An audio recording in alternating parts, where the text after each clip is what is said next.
Dios, en oración otra vez, pidiendo la ayuda de nuestro Dios para este tiempo de culto. Señor Dios, pido que obres en nuestros corazones mediante tu palabra. Espíritu Santo, transfórmanos, pido. Ayúdanos a estar enfocados en tu palabra en este tiempo de predicación.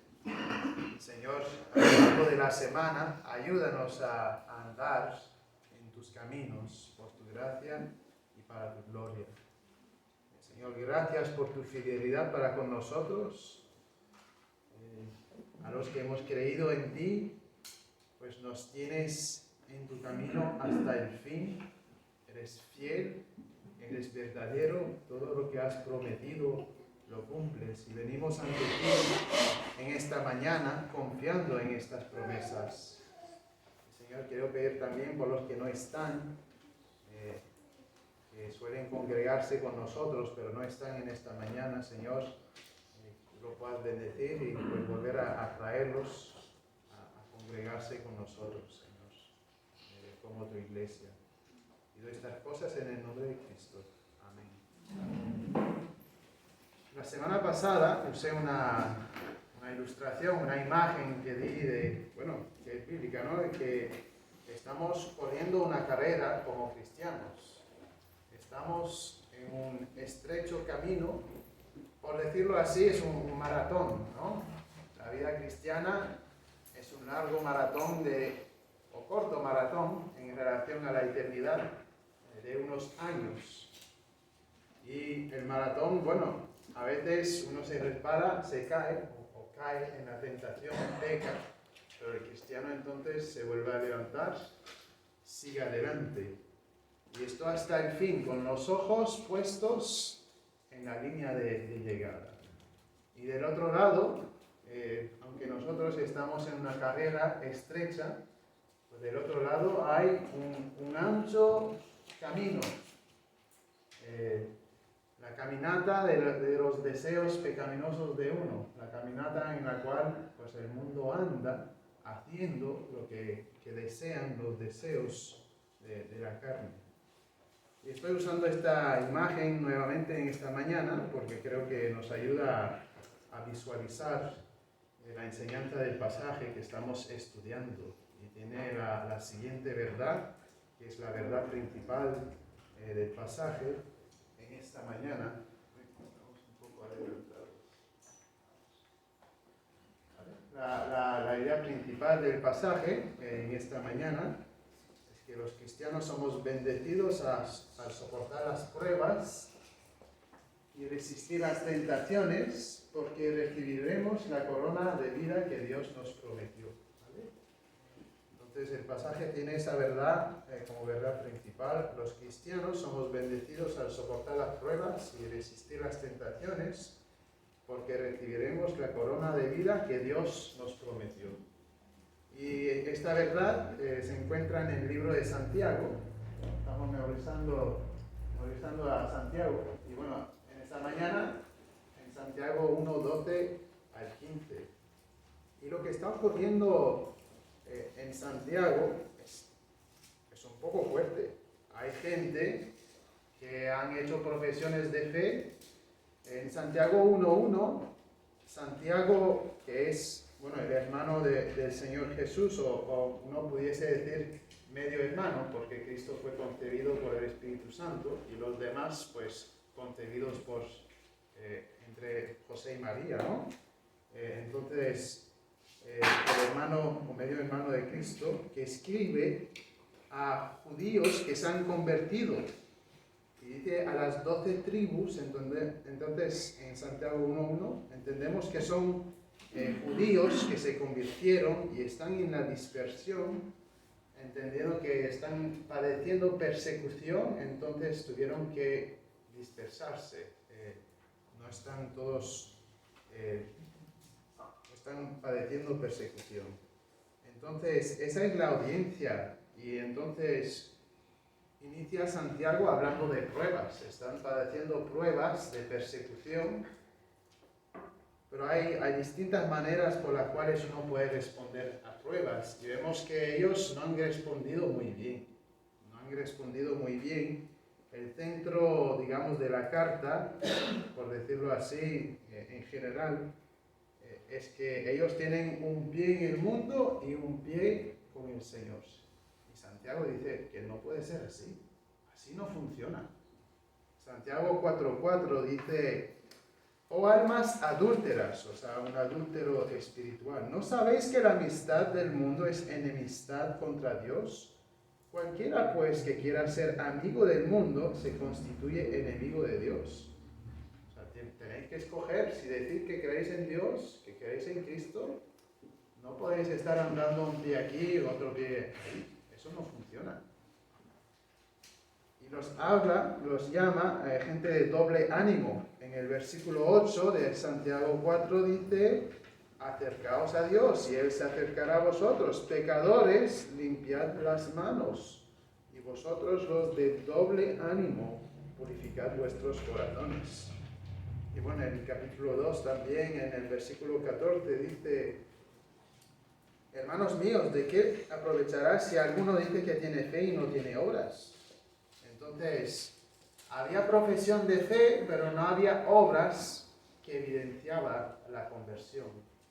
Y hay entonces una carta que es una exhortación, bueno, un ánimo también, pero una exhortación y que es un poco fuerte. Entonces, esto es el centro de la idea de la carta que Santiago escribe a los cristianos en la dispersión. Y estamos en la primera porción de los versículos 1 al 18, en la cual vemos pruebas y tentación. Y entonces Santiago habla de qué hacer con esas pruebas, y las pruebas pueden volverse en tentaciones. ¿Qué hacer con esto? Entonces, vamos a leer el pasaje, por la primera verdad que vemos aquí. Contesta la pregunta: ¿qué hacer con las pruebas y las tentaciones? Santiago 1, 12 al 15, el pasaje principal de esta mañana. Bienaventurado el varón que soporta la tentación, porque cuando haya resistido la prueba, recibirá la corona de vida que Dios ha prometido a los que le aman.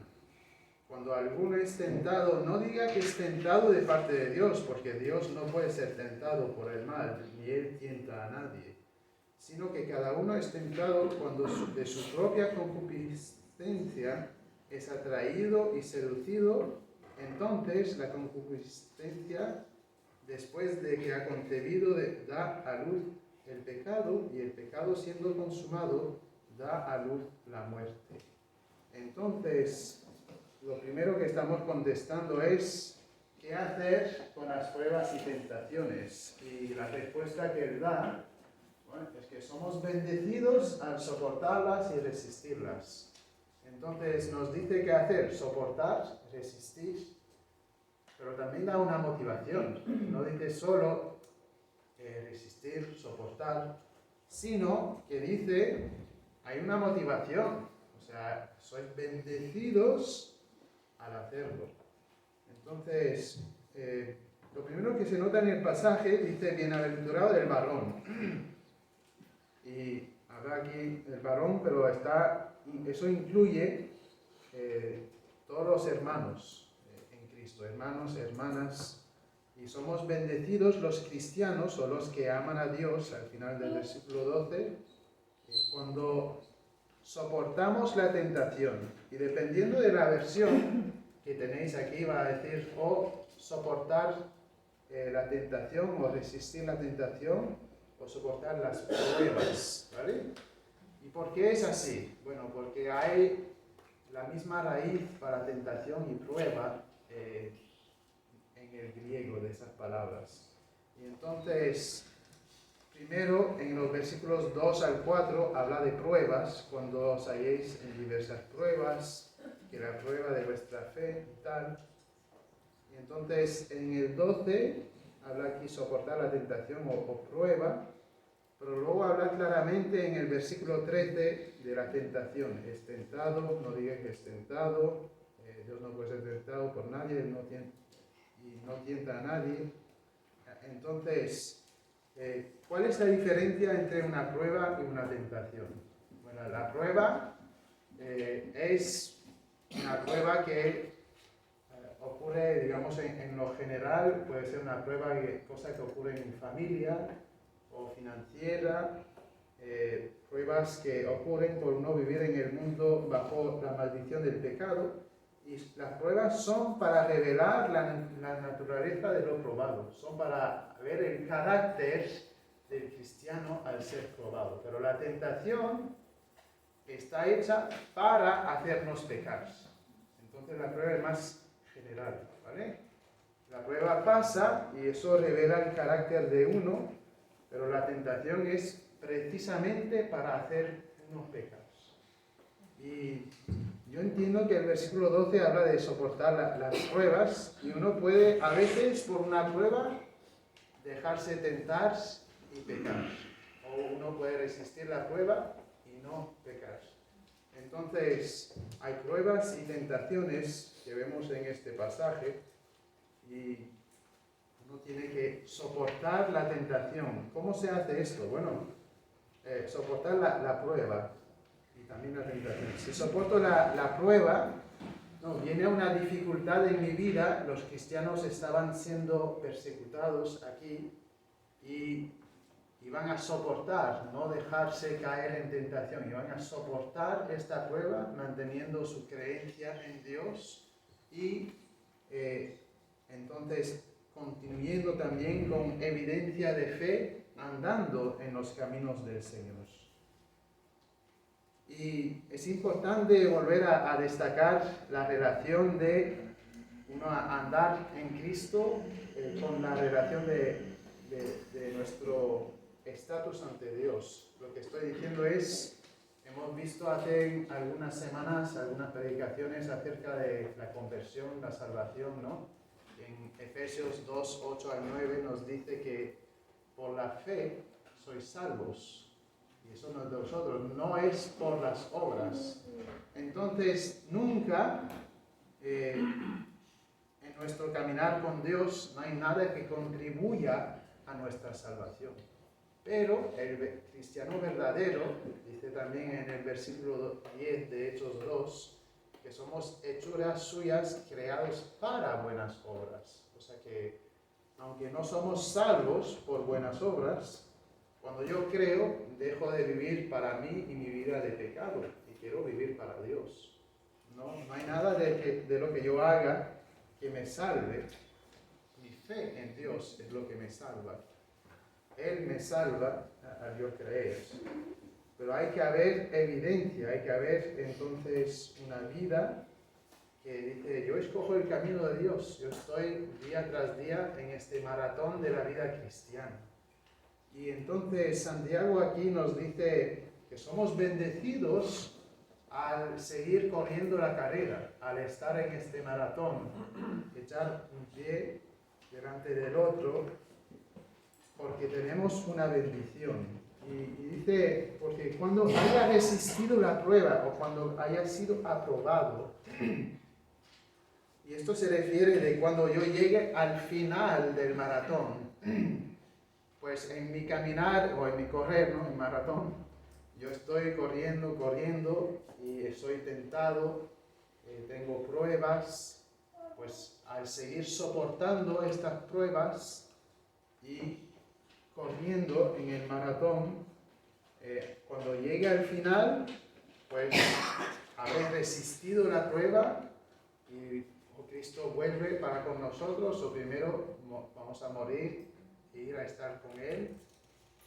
y entonces seremos bendecidos. Dice que recibiremos la corona de vida, y esa corona de vida se refiere, bueno, a la herencia eterna que tenemos en Cristo Jesús, la vida eterna. Todos los cristianos perseveran y llegando al final vamos a estar con nuestro Señor, nuestro Salvador, durante la eternidad. Y esa es una gran bendición. La corona es una imagen de un atleta que corría una carrera y recibía un premio. Y en 1 Corintios hay este lenguaje de la corona por correr una carrera. 1 Corintios 9, 24 al 25 dice lo siguiente: ¿no sabéis que los que corren en el estadio, todos a la verdad corren, pero uno solo se lleva el premio? Corred de tal manera que lo obtengáis. Todo aquel que lucha, de todo se abstiene, ellos a la verdad para recibir una corona corruptible, pero nosotros incorruptible. Entonces, lo que está haciendo aquí Santiago es, los cristianos están padeciendo dificultad, oposición, y les recuerda, mira, sí hay esto aquí, pero mira adelante, mira hacia la eternidad, mantenga los ojos en la eternidad, como en Romanos 8, 18, que dice: pues tengo por cierto que las aflicciones del tiempo presente no son comparables con la gloria venidera que en nosotros ha de manifestarse. O sea que hay aflicciones, pero es nada comparado con la gloria que ha de venir. Y entonces, con los ojos hacia el premio, hacia la corona de vida, soportar la tentación, soportar las diferentes pruebas que vienen por vuestro camino. Entonces, esto es lo primero que vemos aquí. Y recordando aquí el contexto, ¿no? Santiago está escribiendo a gente que han profesado la fe y que dice que no hay obras. Si no hay obras, pues no hay fe. Si tú tienes un bien en el mundo y con Dios, eso no funciona. Entonces les está recordando que aun si tienen dificultades que los han probado, pues tienen que seguir echando adelante. Esto es lo que hace el cristiano. Esto es la carrera del cristiano. ¿Y cómo funciona esto? Porque, bueno, estamos teniendo que soportar las pruebas, estamos teniendo que resistir al pecado, pero pecamos. ¿Cómo funciona entonces esto con relación al pecado? Bueno, le dije en mi ilustración, ¿no? Uno corre en el maratón y si habéis corrido algo, bueno, los que hacen deportes, o no tiene que ser correr, por otros deportes, tú llegas en un momento que en el maratón te duelen las piernas, o que quizás en las costillas por respirar demasiado te duele. Pues cuando duele hay dificultades espirituales, uno soporta, sigue adelante, resistiendo las tentaciones. Pero uno peca. ¿Y cómo funciona entonces esto? Bueno, la semana pasada dijimos que todos somos transformados y que es un proceso. Esto significa que no es que yo haya llegado a perfectamente soportar la tentación y que no soy tentado, no es así.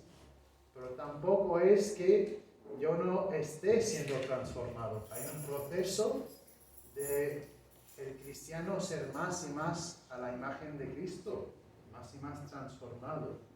Y primera de Juan 3:9 creo que nos ayuda a entender la relación del pecado y el cristiano. Dice: todo aquel que es nacido de Dios no practica el pecado, porque la simiente de Dios permanece en él y no puede pecar porque Dios es nacido. Pero aquí el pecar dice no practica.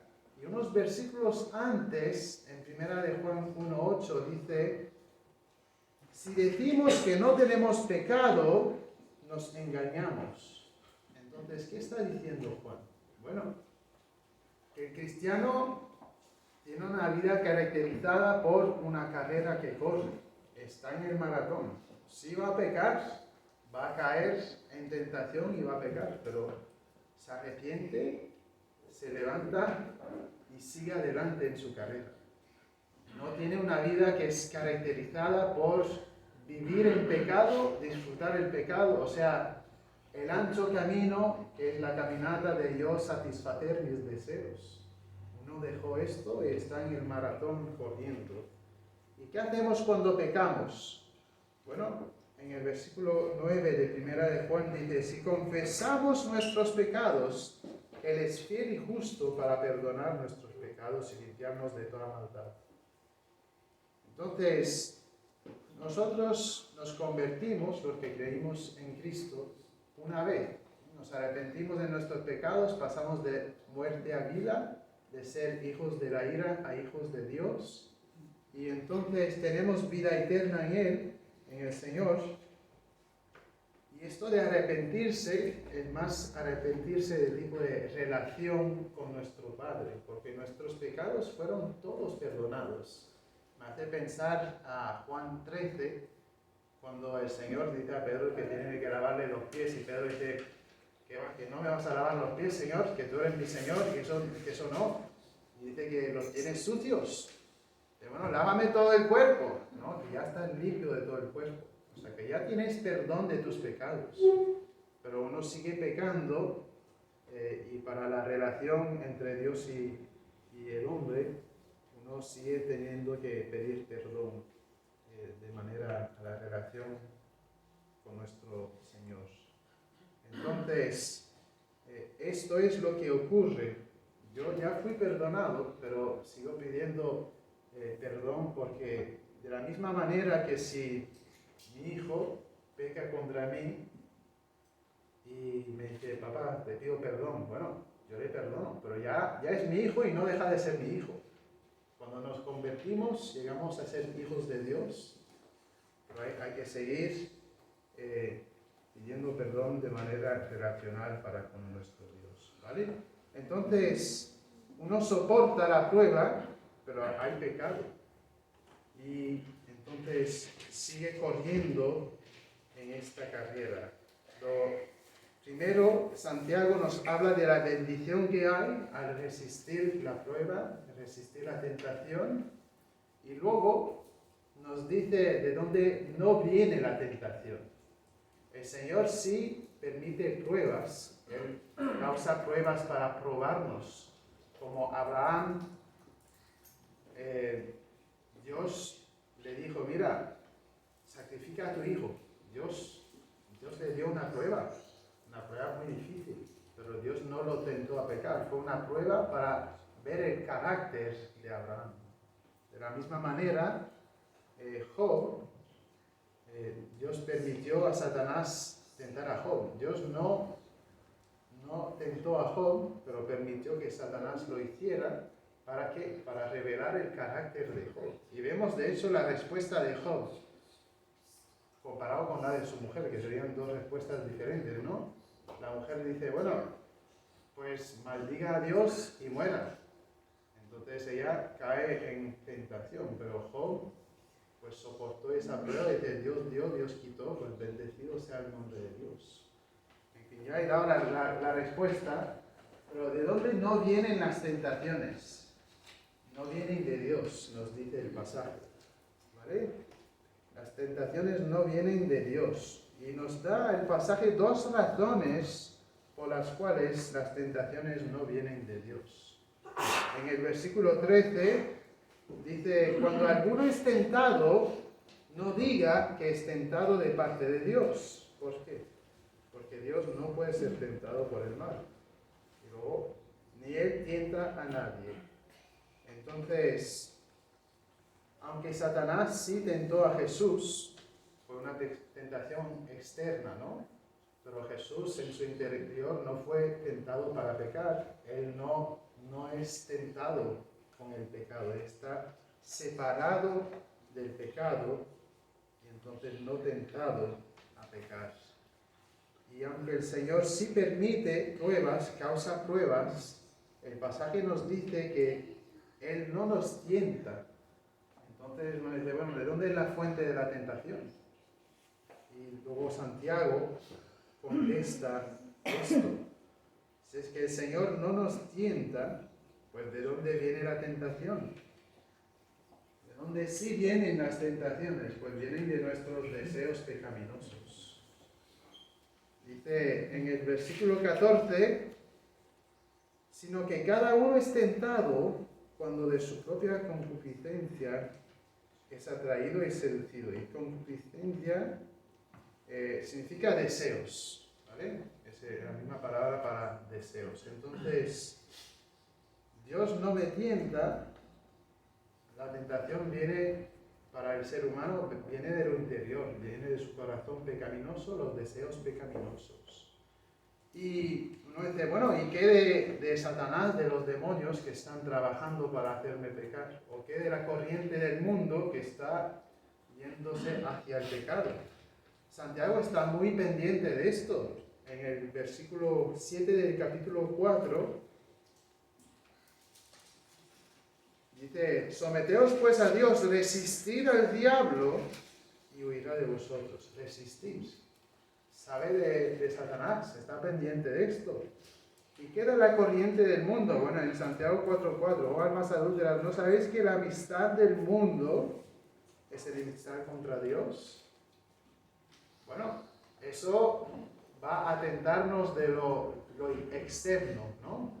Pero al final de cuentas, lo responsable por caer en la tentación viene de adentro.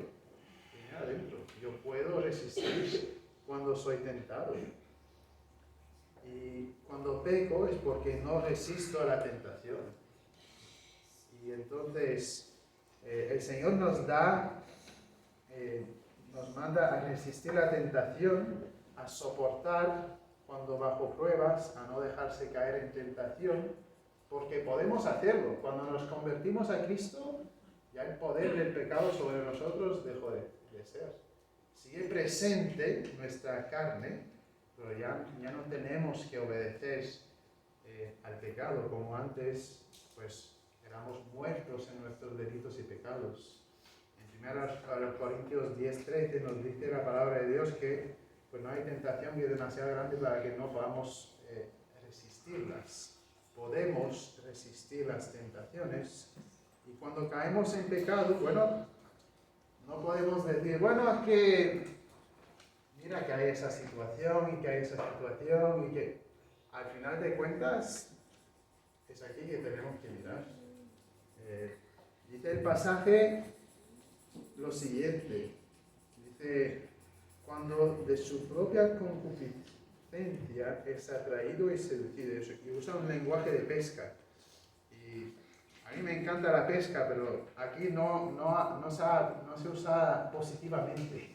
Es muy negativo la manera, no hablando de la pesca, sino que usando esa ilustración para explicar qué pasa con el pecado o la tentación en nosotros, ¿no? Dice, cuando es atraído y seducido. La imagen aquí es el pescador que, bueno, tiene un anzuelo, tiene carnada en el anzuelo o en el gancho, no sé cómo se dice aquí. Tira esto, y yo he pescado mucho, y cuando uno pesca en aguas profundas uno no lo ve, pero en la orilla a veces ve el pez y tira la carnada, uno ve el pez como dejarse atraer por lo que vio, y cuando es seducido, bueno, muerde, ¿no? Y dice que esa atracción hacia el pecado o hacia la tentación que luego culmina en el pecado viene de nuestros deseos pecaminosos. De hecho, aquí está en lo singular, de su propia concupiscencia, hablando de pues el deseo pecaminoso del hombre. Entonces, cuando soy tentado, es por mi naturaleza pecaminosa, que ve el pecado y se deja atraer, y una vez seducido, pues muerdo.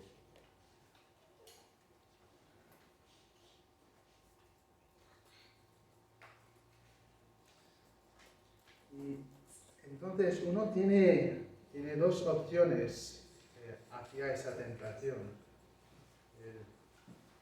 Vamos a ver esto en el próximo punto de la enseñanza. Pero primero expliquemos un poco de lo que es el pecado. Cuando hablamos de pecado, estamos hablando de si cualquier cosa que está, digamos, rompiendo la ley de Dios. Dios nos dio mandamientos y estamos pecando, no cumpliendo con lo que el Señor nos dijo, ¿no? Y puede ser pecado de comisión o de cometer. Dios dijo, no hagas esto y lo haces. O pecados de omisión, que el Señor dijo, haz esto y no lo hago. Y los pecados pueden ser, digamos, de que yo me esté rebelando, que eso es muy fuerte, contra el Señor, o que intentando servirle falle, o hasta pecados por ignorancia, pero todo esto viene de la fuente de los deseos pecaminosos nuestros y somos responsables por este pecado. Y luego, lo último que nos enseña el pasaje es qué no hacer con las pruebas y las tentaciones, ¿vale? ¿Qué no hacer con las pruebas y las tentaciones? Y vemos esto por la respuesta a esa pregunta dada en dos partes. Primero,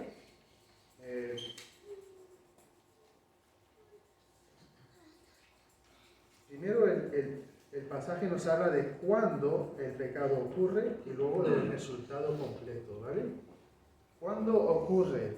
Iniciando otra vez, leyendo desde la mitad del versículo 14, sino que cada uno es tentado cuando de su propia concupiscencia es atraído y seducido, entonces la concupiscencia, o el deseo, después de que ha concebido, da luz al pecado. Y entonces aquí nos enseña el pasaje sobre el proceso de la tentación hacia el pecado. Yo tengo en mi mente una tentación que surge y tengo la opción de dejarme atraer y luego morder o pecar, o la opción de soportar la tentación y resistir la tentación. Y claro, por el pasaje nos está diciendo, mira, que sois bendecidos al soportar, al resistir. Hay que estar resistiendo y soportando. Y cuando soy tentado, no he pecado, pero cuando respondo, o sea, en mi mente, dejando esto atraerme, pues ya estoy para pecar. Peco cuando respondo a esos impulsos, esos deseos pecaminosos, ya sea en mi mente o con mis acciones. Entonces, por mis deseos, y a veces es muy de repente, se me viene algo en la mente, o es por una situación de que alguien me ha dicho algo, yo quería algo y entonces no pude lograrlo, y viene esa tentación de hacer algo, decir algo, pensar algo, o de la nada, sentado en el sofá o alguna cosa que veo o algo me hace ser tentado, pues tengo dos opciones: cortar, resistir, rechazar, o dejarme atraer y pecar. Y la imagen que el pasaje usa es de la reproducción, pues, del ser humano, ¿no? Dice en el 15, entonces la concupiscencia, después de que ha concebido, da luz al pecado. Pasa de una ilustración de pesca a una de reproducción. Y estoy, pues, seducido, ya se concibe el pecado. Y entonces da luz al pecado. O el uno o el otro. O soporto o resisto. Y hay otros pasajes que lo ponen de manera pues más fuerte o más clara, diría. Colosenses 3:5 dice: haced morir pues lo terrenal en vosotros. ¿Qué hago cuando viene la tentación? La hago morir. Los teólogos llaman eso el proceso de la mortificación de la carne. Hago morir poco a poco mi carne a medida que estoy corriendo en el maratón, ganando luchas con pecados, a veces pecando, muchas veces pecando, pero levantándome y siguiendo en la carrera. Lo terrenal en vosotros, ¿qué es? Fornicación, impureza, pasiones desordenadas, malos deseos y avaricia, que es idolatría.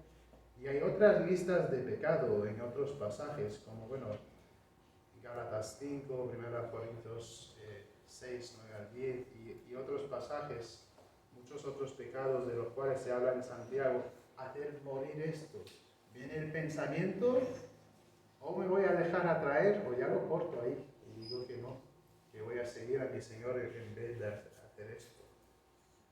¿Y qué hago en vez de eso? Bueno, me visto, Colosenses 3:12, como escogidos de Dios, santos, amados, de entrañable misericordia, benignidad, humildad, mansedumbre, de paciencia. O sea que uno dice no a la caminata de los deseos pecaminosos y sigue entonces vistiéndose de virtudes que reflejan pues lo que el Señor nos dijo que teníamos que ser. Y luego el pasaje culmina hablando del resultado del pecado consumado, ¿vale?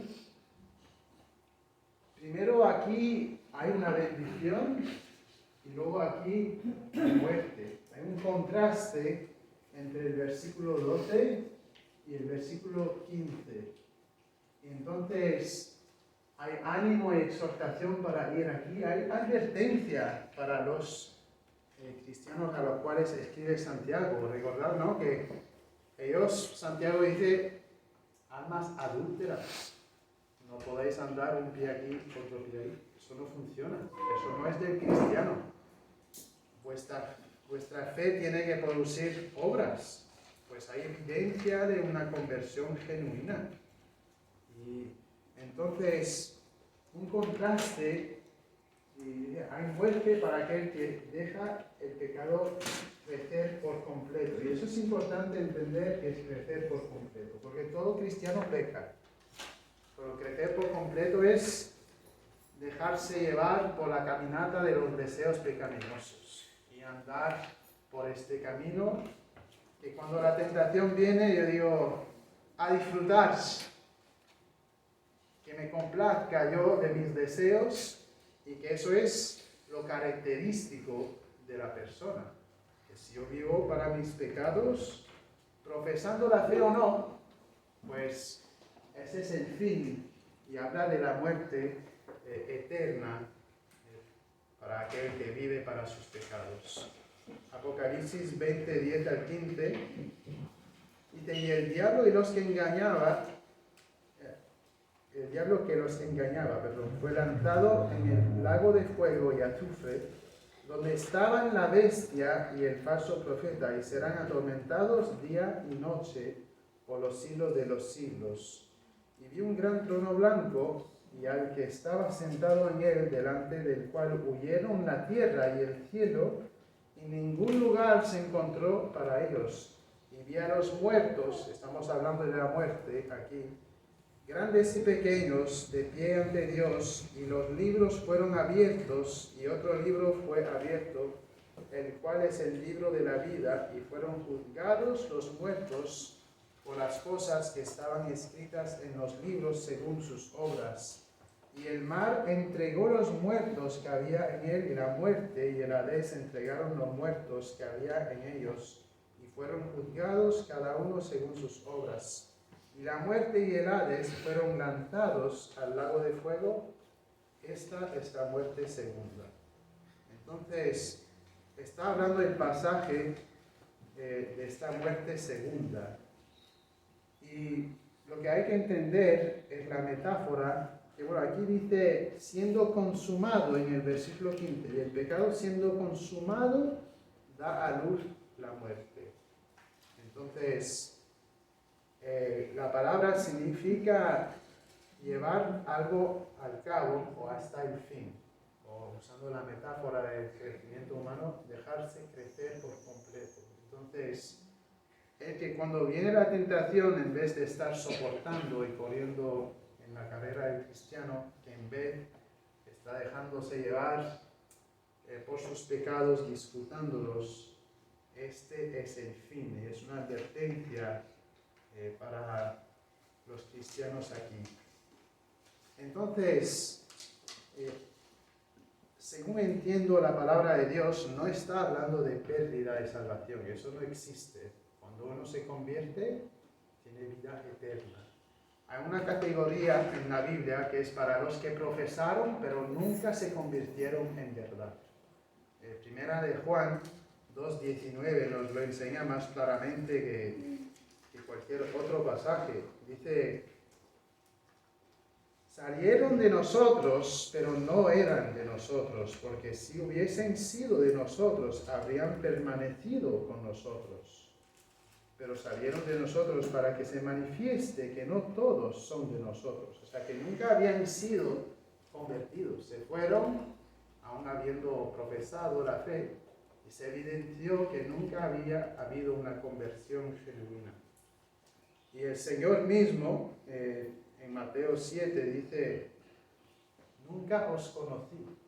Y yo entiendo entonces que Santiago, pastoreando a estos cristianos, quiere decirles que, mira, tenéis que estar soportando, tenéis que evidenciar vuestra fe. Pues no podéis decir: sí, Señor, y entonces seguir en vuestra vida de pecado.